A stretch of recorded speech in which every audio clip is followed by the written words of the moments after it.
तो लाडक्या बहिणीचे पैसे मी कोण देऊ? तुम्हीच केलं ते, तुम्हीच म्हणे मला केवायसी. सरकारने काय केलं पाहिजे ते एक प्रश्न दिलेला आहे पहिला, तोच प्रश्न 2 वेळा दिला पाहिजे. म्हणजे तुमच्या घरात कोणी सरकारी ड्युटीने काळजीपूर्वक नीट प्रश्न वाचून त्याचं उत्तर द्या आणि पूर्ण केवायसी करून घ्या. आता श्रुतीची केवायसी तर चुकलेली आहे, मम्मीची पण चुकलेली. काय झालं तुला? काय झालं तुला? काय करायचं वरात? झोपायचं का तुला? एवढं लवकर कस झोपी घालायची? सकाळी 9 वाजता उठायचं आणि मग 12 वाजता झोपी घालायचं. एवढं कोण किरकिर करायला वरत तू? मी बचू? हा? तुझ्या खुर्चीत मी बचू? तू टन्न म्हणा मम्मा, तू खुर्चीवर बसली वरत ती वरत तेव्हा तुझी खुर्चीवर बसली मम्मा. होय तेव्हा पोरगी पहा आमची कशी नटती पहा, कशी हसती पहा. तू पहा तेव्हा कशी हसती पाहता. आता बा बघता तेव्हा तेव्हा तेव्हा आता बस ना. अगं बाई बाई एवढी काय लाजती, एवढी काय लाजती, एवढी काय लाजती. आरशात बघ, आरशात बघ, ते बघ आरशात बघ. आरशात बघ ना. हे बरं, तू जत्रेतून काय आणलं? तू दाखवलं का सगळ्यांना? काय आणलं तू जत्रेतून? दाखव बरं, दाखव. चल ना दाखव ना. काय आणलं तू जत्रेतून? फॅन, पंखा आणला, गॉगल घेतला. कुठे?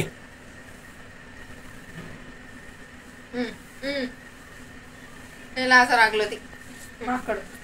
काय मग केपा कसं पसारा केला बरं. ते बाई पंखा आणला त्याचा.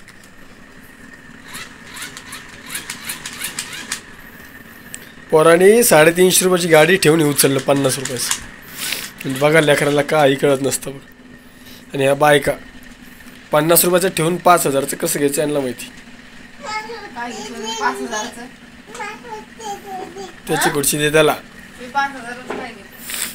तू काय घेतलं जाते? ती पोत कुठून घेतली? घेतली ना, पण घेतलीस ना? घेतली पण ती काय मग काला की सोन्याची झाली का? कोशिंबीर झाली? वर तुला कोशिंबीर खायची ना? आवडते तुला? नाही आवडत? आवडते तुला? आवडते तुला? तर मम्मी पप्पा गेलेले बघा जत्रेसाठी देवळबाराच्याला, बाबाजीचे पाय पडायला पण. आणि आम्ही कालच आलो. श्रुतीच्या मम्मीला पण भेटली. श्रुती 2-3 दिवस तिथं होता. आम्ही जत्रा केली आणि आता काल आलो आम्ही. है ना श्रुती? काल म्हणजे कंप्लीट 4 दिवस झाले. हा, 3 दिवस तिथं होतो. तुला म्हटलं होतं तुझ्या मम्मीचं घर दाखवतो, दाखवलंच नाही. नाही ना, पहिलेच तर बोलत नाहीत ते व्यवस्थित. म्हणजे माझा भाऊ अजून पण बोलत नाहीये. मम्मी एवढी तेवढी बोलती तर तेवढंच जात असते मी, पण तो बोलत नाही अजून. त्याच्यामुळे म्हटलं नको. ए पिपाणी बी आणली तू? वाजव बरं, वाजव ना. तर असं काही खरेदी केली वरदनी जत्रेतून. जास्त काही घेतलं नाही आम्ही, आणि की तो लगेच तोडून टाकतो. त्याला पण खेळण्याची गोणी भरून नये, पण त्याला लागतं काय खेळायला? पक्कड, टेस्टर, सुद्धा हे आवडतं त्याला खेळ. तोडून पण टाकलं त्यांनी लगेच.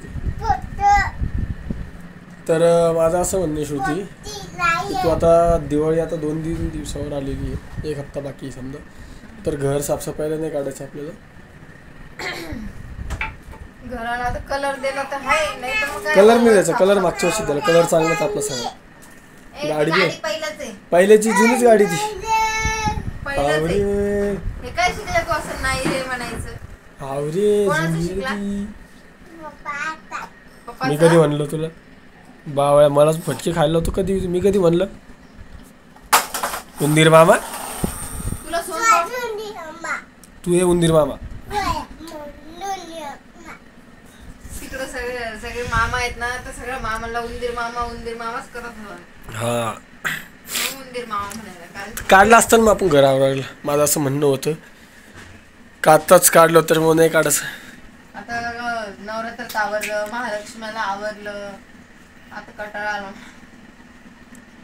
म्हणजे आवरल मी, थोडस वरवरच जात आहे. साफसफाई करून घे फक्त. हो ना, कलर तर काय द्यायचं नाही आपल्याला यावेळेस. मागच्या वेळेस दिला होता, चांगलाच आहे हा कलर. फक्त हे या बघा. माकडाने याच्यावर रेगोट्या ओढून हा. ठेवल्या. एवढी छान कलर त्याच्यावर, एवढी छान भिंत दिसत होती. हा ना. पण पेन्सिलच्या रेगोट्या हे ओढल्या. बघा इथे स्पीकर ठेवले. आता ही एक अडचण झालेली. हे जाईन आज उद्यामध्ये. ते गेल्यानंतर होईन जागा मोकळी तिथं पण. असा काय विषय आहे. आणि तुझे लाडके बहिणीचे पैसे आले का ग? कुठे आले? तुम्ही देणार मला आता 1,500 रुपये महिन्याला. तर विषय असे झालेले आहे मित्रांनो हा, मी की- तुमच्याकडून घेणार 1,500 रुपये महिन्याची. तो लाडक्या बहिणीचे पैसे मी कोण देऊ? मग तुम्हीच केलं ते. तुम्ही म्हणे मला केवायसी करायची, केवायसी करून देतो, केवायसी. अरे पण मी चांगल्यासाठीच करत होतो ना. मी का थोडी हे करत होतो. आपण नीट व्यवस्थित बघून करायचं ना. माहित नसल्यावर कशाला करायचं. माहिती होतं मला. पण रात्री 2 वाजता वेबसाईट चालती, दिवसात चालत नाही ती वेबसाईट होती. झालं ते आता काही काही तुझं मला झोपेमध्ये घडी घडी उठवा लागली ते काय हे कुठे आहे, ते कुठे आहे. तुझी रात्री मम्मीची 2-3 वाजता. तुझी मम्मीची आणि गीताताईची सारखी झालेली आहे. बघू आता पैसे कोणाला येते कोणाला नाही. आणि विषय असा आहे, ज्या कोणी लेडीज आपला व्हिडिओ बघत असेल त्यांना मला एक सांगायचं आहे की तुम्ही जर KYC केली नसेल तर करू नका. सध्या करणं काही गरजेचं नाही आहे. आणि ज्यांना केली असेल त्यांना चांगलंच आहे. आणि KYCचा विषय असा आहे की तिथं 2 प्रश्न दिलेले आहे. एक होकारार्थी पण होतो, नकारार्थी पण होतो. असे प्रश्न दिलेले असे प्रश्न दिलेले सरकारने. तर विषय असं झाला आहे. थांबण्यावर मागचा कॅमेरा चालू आहे ना, नंतर बघ थांब ना. तर विषय असा झालेला की ती KYC माझ्याकडून चुकलेली आहे. कारण की पहिल्या प्रश्नाचं उत्तर हो द्यायचं होतं तर मी नाही दिलं आहे. बघू आपण आता येते का नाही पैसे. तर असा काही विषय झालेला आहे. तुझा मित्र आला, जा फ्रेंड आला तुझा. परत असं करून. तर असा काही विषय झालेला आहे की श्रुतीची KYC चुकलेली आहे. तर बघूया आता ते पैसे येते का नाही. कारण की होच्या जागी मी नाही उत्तर दिलेलं आहे दोन्ही प्रश्नांचं. कारण की मला प्रश्न कळालाच नव्हता. तर सरकारने काय केलं पाहिजे, ते एक प्रश्न दिलेला आहे पहिला, तोच प्रश्न 2 वेळा दिला पाहिजे.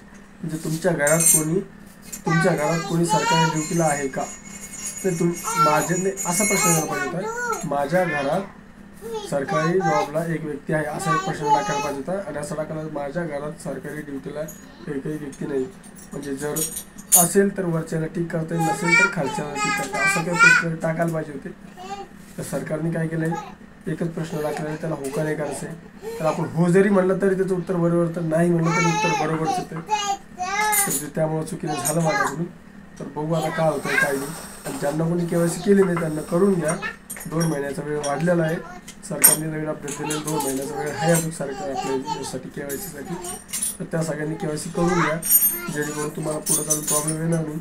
आणि खरंच अशा काही लेडीज आहेत, लाडक्या बहिणी आहेत, त्यांना खरंच 1,500 रुपयाची गरज असते. तर त्यांना पण KYC करून घ्या. सरकारने योजना चालू केलेली खूप चांगली आहे. तर फक्त KYC करताना नीट काळजी घ्या, माझं हेच म्हणणं आहे. आणि माझा हा पण एक प्रश्न होता की ज्यांच्या इथं समजा आता एखादी लेडीज समजा तिची वडील लहान असतानाच वाढली, म्हणजे ती लहान असताना त्यांच्या त्या काळामध्ये आधार कार्ड काढलेलं नाही आहे. तिचं लग्न पण झालेलं नाही, तर तिनं कोणाचं आधार कार्ड टाकावं तिथं? लाभार्थीच्या नंतर आधार कार्ड अपडेट करावं लागतं, वडिलाचं किंवा पतीचं. तिथं कोणाचं आधार कार्ड टाकावं? तिचं जर लग्न नसेल, तिच्या वडिलाचं आधार कार्ड नसेल तर. हा पण एक प्रश्न आहे. पण आता काय माहिती का, आता सरकारने आता काहीतरी बदल करतीलच त्यात. आता जेवढा KYC झालेला आहे तेवढं त्यांना कळलंच किती चुका आहे किती नाही. आणि विषय असा पण आहे की जर तुम्ही एकदा KYC केली तर परत तुम्हाला KYC करता येणार नाही. कारण की तिथं नोटिफिकेशन येतं की या आधार कार्ड नंबरची KYC, या व्यक्तीची KYC झालेली आहे.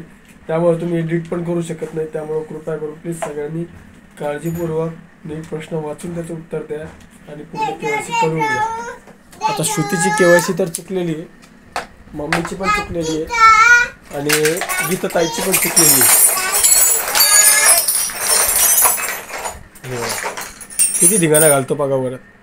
तू म्हणतो शांत आहे, गोड आहे, क्यूट आहे, फटके द्यायला पाहिजे वरातला. फटके कोणाला द्यायचे? तुला द्यायचे फटके दादूला, तुला आणि दादूला. श्रुती काय करेल तुझे? कोशिंबीर करायला लागली. थोडी फिक्की कर वरचसाठी, म्हणजे तिखट नको करू. खाल्लं त्याने त्याचं वाटायचं दही खाल्लं त्याने. मग त्याला नाही आता नाही. आहे. तुला खायची का कोशिंबीर? तुला खायची वरत दादूला आणि तुला? कर ग मम्मा त्याच्या दादूला आणि त्याला, त्याच्या फ्रेंडला आणि त्याला कर. बरं. ते हा मी काय म्हणत होते की मला नाही का आता 1,500 रुपये द्या म्हणजे. मी कशाला देईन? फॉर्म बी मीच भरून द्यायला, चुकी माझ्याकडून झाली, मग संपला विषय. असं नसतं ना. पण ते म्हणजे काही काही जणांचे आले आहेत, हप्ते पडणं सुरू झाले. हा हप्ते पडणं सुरू झालेले आहेत, पण ते आता एकदा check करून हा चेक करून आल्यावर कळलं आपल्याला नाही का. आज जाऊ आपण, आज सोमवार आहे. हा थोड्या वेळात तू आवर, मग जाऊन येऊ आपण. असं ते काढून आणून पटकन घेऊन टाकतो मी ते पैसे. कशी पाहते बघा पैसे घ्यायचे बोलले. तसं पण ते आतापर्यंत जेवढे पण आले ना ते काही माझं काही उपयोगी नाही आलेलं, माझं काहीच नाही आलं त्याच्यावर. हो हा बापरे. बापरे काय बापरे, खरंच आहे ती गोष्ट. आतापर्यंत जेवढे बी गोष्टी किंवा पैसे लागले समजा त्याच्यातून झाले. माझ्यासारख्या अजून भरपूर लेडीज असेल की जे 1,500 रुपये येतात महिन्याचा महिना, पण त्यांचं काहीच उपयोगी पडत नाही. ते सगळे असे घर खर्च कशाला करायचं तुम्ही? कशाला करायचं म्हणजे करावंच लागतं ना. नसल्यावर काय अडचण काय आली तर ते द्यावंच लागतं ना. पण मी असं ऐकलं की त्याचे आता दिवाळीनंतर 2100 रुपये होणार आहे 1,500चे. 1,500 बंद झालं तर 2100 कुठून भेटल? असं ऐकलंय मी. बघू ना आता चेक करून जाऊन. कारण की आमचा असा विषय आहे की श्रुतीचं जे हे बँक अकाउंट, त्या बँक अकाउंटचं ATM कार्ड पण नाही, त्यामुळे फोनपे चालू नाही आहे आणि त्याचा टेक्स्ट मेसेज पण येत नाही आम्हाला. बरं ते वाजवू नको त्या गोष्टी सगळ्या, भर त्या डब्यामध्ये. तर चला सगळ्यांनी काळजी घ्या आपापली, आणि KYC करताना पण काळजी घ्या. सर्व लेडीजनी, सगळ्या बहिणींना माझं हेच म्हणणं आहे की सगळ्यांनी काळजी घ्या. नाही का श्रुती? नाही तर बस श्रुतीसारखं तोंड पाडून बसावं लागेल. लोकांचे पैसे आता न दिसणार ना, आपले पैसे काय येणारच नाही तर काय. रडायली का कांद्याच पाणी यायला डोळ्याला? पैसे नाही म्हणून. कांद्याचं पाणी होते. मला काही नाही, मी भांडू तुमच्याकडून जाऊ. मला 1,500 रुपये पाहिजे म्हणजे पाहिजे, नाही जेवायला येणार नाही. मी स्वयंपाकच करणार नाही, काहीच करणार नाही. पण जर समजा एकनाथ शिंदेनेच बंद केली असती वरतून, मग त्याला वेगळी गोष्ट होती ना. ती काय ती का तुमचा भाऊ नाही का? मग नको म्हणते ना वर तुला मी. वाजू नका रे, वाजू नका तुम्ही. हो तर चला, व्हिडिओ कसा वाटला कळून नक्की सांगा. तोपर्यंत सगळ्यांनी आपापली काळजी घ्या. सगळ्यांना बाय बाय.